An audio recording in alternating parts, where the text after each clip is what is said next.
D എഫിൻ്റെ മന്ത്രിസഭ വരും. യു ഡി എഫിൻ്റെ നേതൃത്വം തീരുമാനിക്കുന്ന മന്ത്രിമാരും അതിനകത്ത് കാണും. അപ്പം ഉമ്മൻചാണ്ടിക്ക് നീതി ലഭിക്കുന്ന തെരഞ്ഞെടുപ്പാണിത്.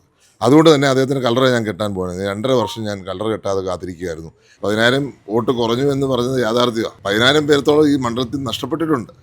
ഞാൻ പറഞ്ഞല്ലോ, കഴിഞ്ഞ പ്രാവശ്യത്തെക്കാട്ടിൽ നല്ല രീതിയിൽ പുതുപ്പള്ളി പ്രതികരിക്കും എന്ന് എനിക്കറിയാമായിരുന്നു. പക്ഷെ ഇത്രയുണ്ടെന്ന് എനിക്കറിയത്തില്ല. SIR ഒരു സംശയവും വേണ്ട. ഞാൻ ഇന്നും എൻ്റെ നിലപാട് കൃത്യമായിട്ടിരിക്കുകയാണ്. 10,000 വോട്ട് കുറഞ്ഞു എന്ന് പറഞ്ഞത് യാഥാർത്ഥ്യമാണ്.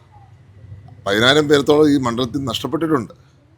പിന്നെ ഇലക്ഷൻ്റെ രീതികളും ചെറുതായിട്ടൊക്കെ ഒന്ന് മാറ്റുന്നത് നല്ലതായിരിക്കും. കാരണം സ്ഥാനാർത്ഥികളെ കൂടെ അറിയിച്ച് സ്ഥാനാർത്ഥികളോട് കോൺഫിഡൻസ് വെച്ചിട്ട് എടുത്തിട്ട് മാത്രമേ നടത്താവുള്ളൂ എന്നെൻ്റെ ഒപ്പീനിയനാണ്. അത് കഴിഞ്ഞതിന് എൻ്റെ ആദ്യത്തെ ഇലക്ഷൻ സമയത്ത് ഞാനത് വേറെ തരത്തിൽ ഉന്നയിച്ചിട്ടുണ്ട്. ഒന്ന്, ബൂത്തിൻ്റെ നീളം, മിനിറ്റുകളാണ് ആൾക്കാരെടുക്കുന്നത് ഒരു വോട്ട് ചെയ്യാൻ. പിന്നെന്താ ഇതിൻ്റെ ഗുണം? ആൾക്കാർ ക്യൂവിൽ നിൽക്കുക. ഈ പ്രാവശ്യം അത് കണ്ടു. ഇപ്രാവശ്യം ബൂത്ത് വിഭജിച്ചു, പക്ഷെ അപ്പോഴും ചില വലിയ ബൂത്തുകളിൽ ആൾക്കാർ ക്യൂ നിൽക്കുകയാണ്. അപ്പോൾ ഇലക്ഷൻ്റെ ക്രമീകരണം ഇച്ചുകൂടെ സിമ്പിളാക്കാൻ, അതിനുശേഷമുള്ള പ്രൊസീജിയേഴ്സ് സിമ്പിളാക്കുവാൻ സാധിക്കണം എന്നാണ് എൻ്റെ ഒരു വിശ്വാസം. യു ഡി എഫിൻ്റെ മന്ത്രിസഭ വരും. യു ഡി എഫിൻ്റെ നേതൃത്വം തീരുമാനിക്കുന്ന മന്ത്രിമാരും അതിനകത്ത് കാണും. അപ്പം ആ സമയമാകുമ്പോൾ പാർട്ടിയും നേതൃത്വം തീരുമാനിക്കും. ഞാൻ പറയും, എൻ്റെ പിതാവിനോടും കൂടെ സ്നേഹം കൊണ്ട് ഇവിടുത്തെ ജനങ്ങൾ തന്നിരിക്കുന്ന ഒരു അനുഗ്രഹമാണ്. അപ്പോൾ തീർച്ചയായിട്ടും ഒരു അനുഗ്രഹമായിട്ട്, ഉത്തരവാദിത്വമാകുമ്പോൾ തന്നെ ഒരു അനുഗ്രഹമായിട്ടാണ് ഞാൻ കണക്കാക്കുന്നത്. ഇവിടെ എല്ലാ ആൾക്കാരും, ഞാൻ പറഞ്ഞില്ല, പുതുപ്പള്ളി എന്നുള്ള വികാരത്തിലാണ് ഈ തെരഞ്ഞെടുപ്പിൽ വോട്ട് നൽകിയിരിക്കുന്നത്. അല്ലാതെ ഒരു പാർട്ടിയുടെ മാത്രമായിട്ട് ഞാൻ കണക്കാക്കുന്നില്ല. ഇപ്പോൾ UDF LDF തമ്മിലുള്ള വ്യത്യാസം എന്താണെന്ന് അവർ കണ്ടു. 10 വർഷത്തെ LDF ഭരണം കണ്ടു, 5 വർഷത്തെ UDF ഭരണം കണ്ടു. അവിടെ ഒരു വര അവർ വരച്ചു.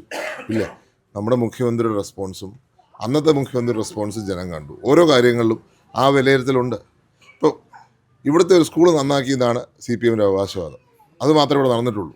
ജനങ്ങൾ തിരസ്കരിച്ചതാണ്. ഞാൻ ചോദിക്കട്ടെ, ഈ പുതുപ്പള്ളി സ്കൂൾ നടത്താൻ കാണിച്ച ആർജവം എന്തുകൊണ്ട് ബാക്കിയുള്ള വലിയ വികസന പദ്ധതികൾ എത്ര ലാഗിച്ചു? വിഴിഞ്ഞം പോർട്ട് തീരേണ്ടത് 2019 സമയത്താണ്. 1000 ദിവസം കൗണ്ടാണ് നമ്മൾ തുടങ്ങിയത്. ഇപ്പോൾ ലാഗിച്ചതാരാ? സമയം കളഞ്ഞതാരാ? കൊച്ചി മെട്രോ ഉദ്ഘാടനം മാത്രമേ നടത്തിയുള്ളൂ.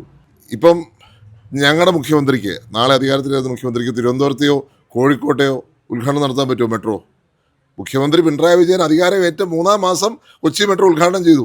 ഞങ്ങളുടെ അടുത്ത മുഖ്യമന്ത്രിക്ക് സാധിക്കും 3 മാസത്തിനുള്ളിൽ ഈ ഏതെങ്കിലും മെട്രോ ഉദ്ഘാടനം ചെയ്യാൻ? അപ്പോൾ ഒരു വികസന പദ്ധതി പോലും കേരളത്തിൽ നടപ്പിലാക്കാത്തതിൻ്റെ പ്രതിഷേധമാണ്. പിന്നെ നിങ്ങൾക്കറിയാം, അയ്യപ്പൻ്റെ സ്വർണം കൊള്ളയടിച്ചൊരു സർക്കാർ, അല്ലെങ്കിൽ അതിന് അനുവാദം കൊടുത്തൊരു സർക്കാർ, കൊള്ളയടിച്ചില്ലെന്ന് വെച്ചു, അനുവാദം കൊടുത്തൊരു സർക്കാർ, ആ സർക്കാരിനെതിരെ ജനം വോട്ട് ചെയ്യാതിരിക്കുമോ? ഇവിടുത്തെ ഞാൻ ചോദിക്കണം, നമ്മുടെ ഈ പുതുപ്പള്ളി പള്ളിയിലോ അല്ലെങ്കിൽ തൊട്ടടുത്ത സ്ഥലങ്ങളിലോ ഇതേപോലെ എന്തെങ്കിലും പ്രശ്നം നടന്നാൽ അവിടുത്തെ ജനം എങ്ങനെ പ്രതികരിക്കും? അതുപോലെ അയ്യപ്പൻ കേരളത്തിന് മുഴുവനാണ്. അപ്പം ആ പ്രതികരണം ഈ തെരഞ്ഞെടുപ്പിൽ കണ്ടു. എല്ലാം കാണുന്നുണ്ട്, ജനങ്ങളെല്ലാം കാണുന്നുണ്ട്. ഒരാവശ്യമില്ലാത്തൊരു വേട്ടയാടലാണ് ഈ സർക്കാർ പ്രതിപക്ഷത്തിരുന്നപ്പോഴും ഭരണത്തിരുന്നപ്പോഴും നടത്തിയത്. അതിന് ജനം കൊടുത്ത് ഞാൻ പറഞ്ഞു, ഉമ്മൻചാണ്ടിക്ക് നീതി ലഭിക്കുന്ന തെരഞ്ഞെടുപ്പാണിത്. അതുകൊണ്ട് തന്നെ അദ്ദേഹത്തിന് കളറ് ഞാൻ കെട്ടാൻ പോകുന്നത്. 2.5 വർഷം ഞാൻ കളർ കെട്ടാതെ കാത്തിരിക്കുകയായിരുന്നു. UDFൻ്റെ മുഖ്യമന്ത്രി അധികാരം വയ്ക്കുന്ന സാഹചര്യത്തിൽ അദ്ദേഹത്തിന് നീതി ലഭിച്ചു എന്ന് ഞാൻ വിശ്വസിക്കുന്നു. അദ്ദേഹത്തിന് കളർ കെട്ടാൻ പോകും. അല്ല, കേരളത്തിലെമ്പാടും ഒരു ഫാക്ടറി ഇല്ലയെന്ന് പറയാൻ പറ്റുമോ?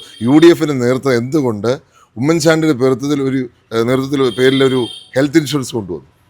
അത് ഉമ്മൻചാണ്ടി ഒരു ഫാക്ടറാണ് കേരളത്തിൽ നിന്ന് UDFൻ്റെ ലീഡർഷിപ്പ് ഐഡൻറ്റിഫൈ ചെയ്തുകൊണ്ടും പ്രിയപ്പെട്ട KC വേണുഗോപാൽ അടക്കമുള്ള നേതാക്കന്മാരെടുത്ത തീരുമാനമാണ്. ചർച്ച നടക്കുന്ന നിങ്ങളുടെ ഇടയിലാണ്. നിങ്ങൾ ഇവിടുന്ന് ഇറങ്ങുമ്പോൾ ചർച്ച തുടങ്ങും. അടുത്ത മുഖ്യമന്ത്രിയാണ്. ഇനി അടുത്ത ആളെ പോയി കാണുമ്പോൾ ഈ ചോദ്യം ചോദിക്കൂ. നിങ്ങളുടെ ഇടയിലാണ് ഈ ചർച്ച നിർത്തേണ്ടത്.